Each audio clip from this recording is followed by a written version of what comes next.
Target ang mga masiselang isyu ng lipunan na sangkot ang ilang mga ahensya ng gobyerno at mga personalidad. Hihimayin ang iba't ibang mga isyu, balita at usapin. Puntirya ang mga tiwali at ilalantad ang mga mali sa pamahalaan. Walang sasantuhin. Tamaan na ang tamaan. Kung salot ka sa bayan, sapul ka ni Rex Cayano sa Target On Air. Oras hatid sa inyo ng Grand 88 Gaming Corporation. Panatilihing masaya ang paglilibang, magtakda na oras at limitahan ang gastos sa paglalaro. Huwag magsugal kung nalulungkot. Huwag hayaang makasira ng buhay at pamilya. Para sa impormasyon ukol sa responsible gaming, tumawag lamang sa hotline number 02-8404-0171 o bisitahin ang www.casinofilipino.ph. Isang mensahe mula sa PAGCOR. Gambling is for 21 years old and above only. Keep it fun. Game responsibly. Anong mga batas ang kailangan ng taong bayan? Anong mga proyekto ang nakapila para sa distritong kanilang nasasakupan? Ang mga kasagutan sa inyo sa House Represent dito sa Target On Air. Ito ating kausapin, nasa linya ng ating komunikasyon. Si Congressman Ordanes Rodolfo Ompong. Ito po yung Senior Citizens Party List. Magandang hapon po, Congressman Rodolfo. Magandang hapon po. Magandang hapon sa mga nakasubaybay sa inyong palatuntunan. Apo, Kong, si Rex Cayano, napapakinggan po tayo sa DCME. At Kong, ano po yung naging inyong opinion? Hingil po doon sa sinasabi ko ni Kong Erwin Tulfo, doon po sa pag-alis po sa booklet, doon po sa mga senior citizens po. Apo. Yan ay kasama rin sa aming gagawing amendment. Mm-hmm. Na tanggalin na yung booklet kasi maliit lang naman ang tinatanggap na diskwento ng ating mga senior citizens. Nasa 65 pesos lamang po. Mm-hmm. At saka isa pa ay pag hindi dala ng senior yung booklet ay ayaw pagbigyan ng discount. So patatanggal na po natin yan. Apo, at pabor po kayo dun po sa panukala ni Kong Erwin. Ano po to? Kumbaga, mas ikabubuti po ng mga senior citizen o magkakaroon po ng konting problema? Kasi may mga minsan, pagka bumibili rin ako, nakakasabay ko po yung mga senior citizen.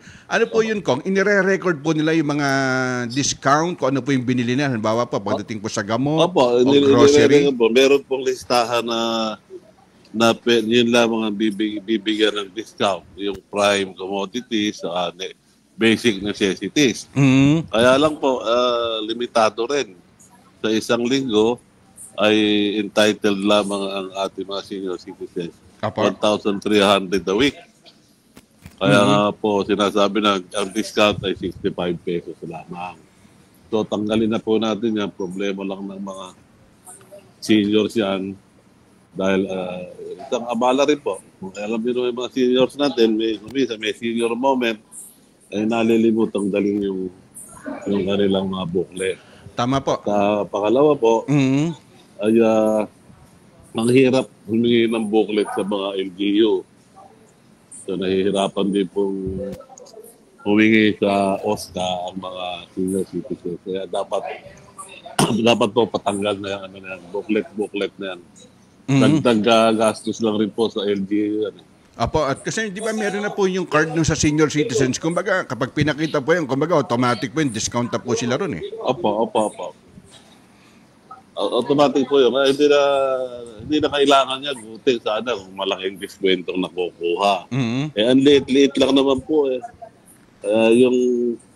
Yun, baka taasan din natin yung weekly na allowed dun sa mga senior citizens. Opo, at Kong, samantalang na itong pagkakataon na to, halimbawa pagdating po dun sa mga bawat barangay, dun po sa mga pension, dun po sa mga financial assistance, sa mga senior citizens, may mga ilang barangay kasi, kumbaga hindi kayang bigyan po ng mga financial assistance. Paano po gagawin po nila? Susulat po sa Office of the Mayor, tapos sa District Congressman, para naman lahat ng mga senior citizen magkaroon po ng financial assistance dun po sa kanilang barangay? Opo. Actually po, yung social pension natin ng indigent ay sabihin na natin na hindi po maganda dahil ilan lamang yung nabibigyan. So, nag-file po tayo ng universal pension and up to now po ay hindi pa nakakapasa sa Kongreso sa kadahilan ng dinadahilan sa atin ay walang pagkukuha ng pondo. Yun po ako nahihirapan. Meron po tayo nakapile na Universal Pension Act na kung magiging batas po ay lahat na ng seniors ay makakatanggap. Whether rich or poor po, yan ay pag naisa batas, lahat na. Yun nga lang problema. Para ang mga senior citizens ay parang palagi na lamang ng lilibos. Kaya nga po nakakaawa po. Apo, at may mga na-encounter pa po kami, Congressman, sa mga bawat barangay. May mga binabayaran pa ho silang yung APSI, yung card, na every year 160. Nagbabaka sakali po sila na baka mapasama sila dun sa mga social pension, sa mga senior citizen. Ang mabigat po, ilang years na. Ang maipapayo ko po, huwag po kayo magbabayad na kahit isang sentimo.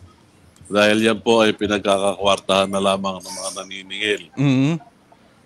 Malaking racket po yan. Yung mga nangihingi po, para masama rin sa senior, sa social pension, huwag po kayong magbibigay dahil hindi naman po kayo nagbayad kayo, makakatanggap na kayo ng pension. Mali po yun.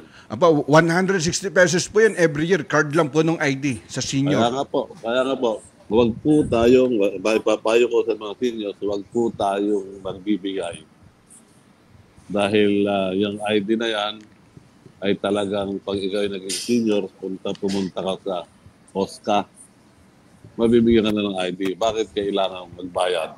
Yun po yung lagi ko ipinapanawagan sa mga senior citizens na huwag po kayong magbabayad dahil hindi po sigurado na kayo po ay mabibigyan ng pensyon.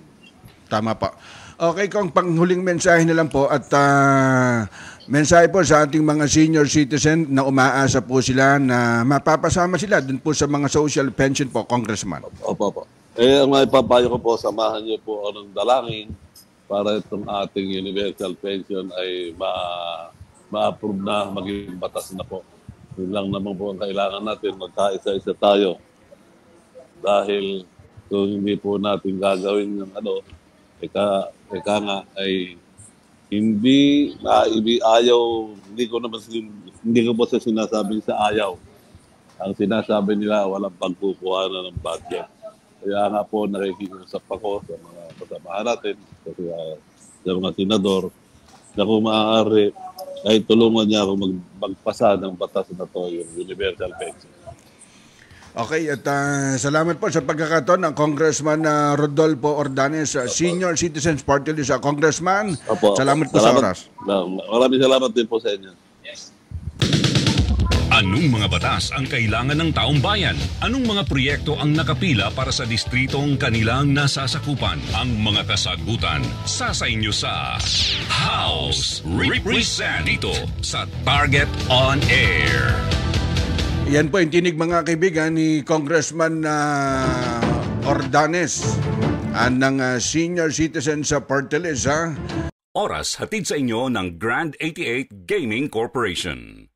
Sumainyo ang isa na namang makabuluhang edisyon ng Target On Air. Kasama si Rex Kayanong. Abangan muli bukas alas 3 hanggang alas 4 ng hapon. Kung salot ka sa bayan, ikaw ang isusunod ni Rex Kayanong na Target On Air.